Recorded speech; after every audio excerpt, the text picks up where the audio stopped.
Hello everyone so भोर तऽ आबि गेल छै अपन भनसाघरमे सबसँ पहिले अपन जे छनि से चूल्हा महाराजके प्रणाम करै छियनि अग्नि देवताके प्रणाम कऽ कऽ कहै छी जे दिन भरि शान्त स्थिर रहब आओर कृपा बनेने रहब। तकर बादमे जे छै से हम सबसँ पहिले आटाके घोल तैयार करऽ लगलहुँ हेँ एहिठमन अहाँ सब देख रहल छियै बस सिर्फ आटा आओर ओहिमे पानि धऽ कऽ एकर घोल तैयार कऽ रहल छी।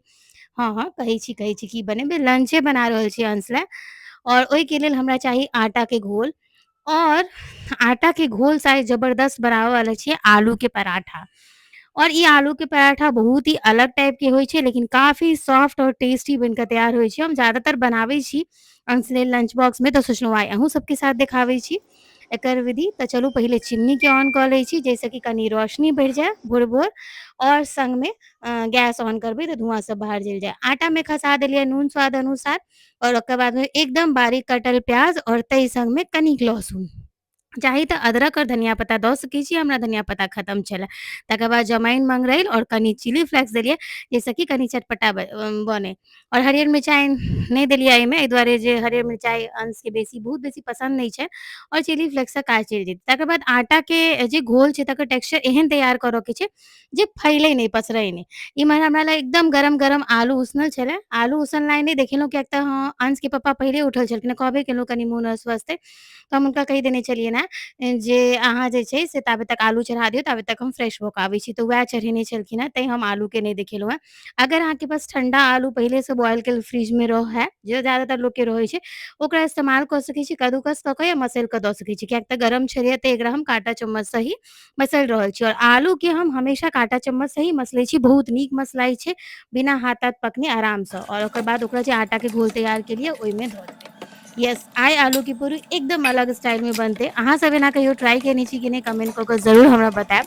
बहुत लोग भऽ सकैए एकरा कहथिन जे आटाके चीला छै, बट आटाके चीला कहियो या आलू पूरी कहियो बनै जबरदस्त छै, तऽ हम तऽ एकरा आलुए पूरी कहै छियै। और इम्हर जे छै दोसर साइडमे चोकोज और दूध अंशके दऽ देलियनि हेँ। अंश भोरमे चोकोज दूध जे छै से ओ बहुत पसन्द करै छथिन खेनाइ, तऽ हुनका जखन मोन रहै छनि तऽ ई खाइ छथिन, बाकी टाइममे जे बनल सेहो खेलथि, तऽ हुनकर मूडपर डिपेंड करै छै। और अंश पहिले कहि देता कि मम्मा ई बना दिअ हमरा लेल। तऽ ओ जे छै इम्हर हम ग्रीसिंग करै छलियै हल्का सा घी दऽ कऽ, ओहिके ऊपरसँ जे छै से एकरा घोलके पसारि लिअ। अहाँ सब टेक्सचर देखे लेने हेबै जे आटाके टेक्सचर केहन राखऽके छै, नहि बेसी पातर नहि बेसी मोट, बस एहन जैसे कि तवी पर पसराए नहि, आरामसँ जेहन जेना शेप देबऽके छै मतलब गोल टाइप आरामसँ बनि जाय। और एकदम धीमी-धीमी आँच पर में गैसके सिम कऽ कऽ जे छै से एकरा पकाबऽके छै। और पकेलाके बादमे एकदम सॉफ्ट बनि कऽ तैयार होइ छै और ने ठंडा भेलाके बाद भी आलू पूरी खायमे बहुत बेसी नीक लागै छै।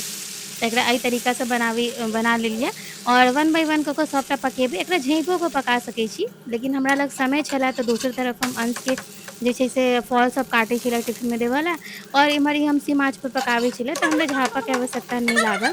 एनाही बनि जाइ छै बहुत आरामसँ और काफ़ी जे छै से टेस्टी और बहुत ही सॉफ्ट बनै छै। बच्चा सबके ने आलू पूरी बहुत पसन्द छै, हमर अंशके तऽ बहुत पसन्द छै, तेँ हमरा लागैए कि ऑलमोस्ट सब बच्चाके आलू पूरी बहुत पसन्द होइ छै और आलू देल कोनो भी चीज़ बहुत बेसी पसन्द आबै छै। तऽ बस देखियौ अंशके टिफिन लेल हमरा लगभग ऑलमोस्ट बनि गेलै। अंश 2 टा खाइ छथिन और 1 टा एक्स्ट्रा लऽ जाइ छथिन हुनकर फ्रेंड सबके लेल, कियाक तऽ अंश हमेशा कहैत आबै छथिन मम्मा हमर फ्रेंड सब कहै छै जे अहाँ मम्मीके नहि कहबै, लेकिन हुनका सबके अहाँके द्वारा बनायल लंच बहुत नीक लागै छनि। ओ सब हमरा कहै छै जभी भी लंच लाते हो तो भर-भर के लाया करो हमारे लिए। तऽ हम हमेशा कोशिश करै छी जे अंश 1.5 टा तक खेथिन, बाकी 1.5 टा हुनकर फ्रेंड सब खेथिन। ओ सब काफ़ी एन्जॉय कऽ कऽ खाइ छथिन और हमरा बहुत नीक लागैए। हम हमेशा बढ़ा कऽ लंच दै छियै जाहिसँ सब बच्चा एन्जॉय कऽ पाबै। इम्हर जे छै से हमर बहुत दिनसँ बटर पेपर खत्म छलै, तऽ हम इको फ्रेंडली जे पेपर होइए जे खाना जाहिमे पैक कयल जाइ छै से हम मँगा लेने छलहुँ हेँ। तऽ एहिठमन जे छै से हम ओहीमे धऽ कऽ पैक करै छलियै। एहिमे देलासँ खाना जे छै से मतलब बहुत बेसी पानि नहि छोड़ै छै, लेकिन खत्म भऽ गेल रहै, ताहि दुआरे एनाही देखै छलियै लास्टे तक अहाँ सब देखलियै। ओकर बाद एकरा एहिमे पेपरमे पैक कऽ कऽ और टिफिनमे दऽ देबै।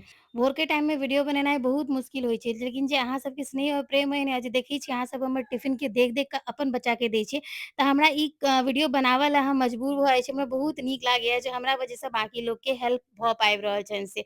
अहाँ सबके टिफिन सीरीज़के वीडियो केहन लागैए एकटा कमेंट ज़रूर करब, हमर मेहनतके याद कऽ कऽ, जे अहाँ सब सोचैत हेबै, बनबैत हेबै जे कते हड़बड़ी होइ छै। इम्हर हम अंशके फ्रूट पैक कऽ देलियनि हेँ, कीवी और खीरा। अंशके कीवी और खीरा बहुत पसन्द छनि कॉम्बिनेशन, तऽ ई पैक कऽ दै छियै। नून नहि लै छथि कियाक तऽ पानि चुर-चुर भऽ जाइ छै। इम्हर हम अपना लए चाय बना लेलहुँ हेँ और अहाँ सब की देलियै टिफिनमे आइ कमेंट कऽ कऽ ज़रूर कहब। हम चाय पीबै छी। जय मिथिला।